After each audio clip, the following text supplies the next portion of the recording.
Evo, danas smo svjedoci svečanog potpisivanju ugovora o vrijednoj investiciji koju rudnik Soli namjeravao da uradi u prethodne 4 godine.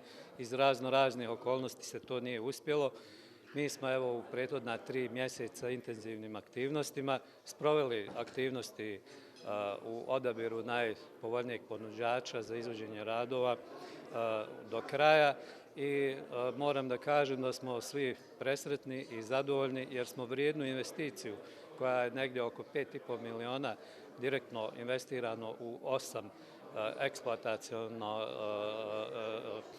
eksploatacionih bušotina riješili najvažniji dio investiranja za ovu godinu koji u ukupnom iznosu čini negdje oko 10 miliona konvertibilnih maraka.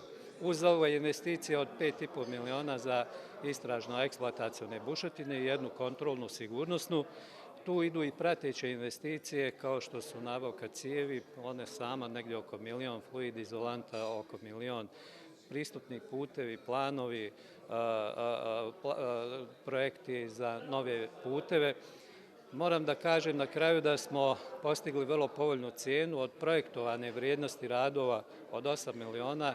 Dobili smo ponudu za 5,5 miliona i time stekli uslove da dodatno planiramo dodatnih 6 bušotina koje nisu bile u ovom planu za počinjanje od ove godine.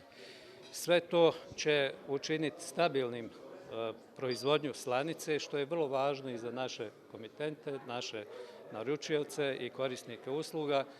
Dakle, osigurava se kontinuitet i stabilna proizvodnja, što je vrlo važno za funkcionisanje rudnika, neće doći do ugrožavanja stabilnosti, strukture i tome slično.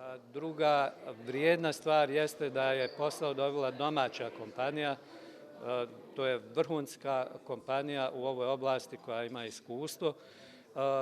Nadam se da će to doprinijeti njenom razvoju i omogućiti reference za nove poslove širom svijeta.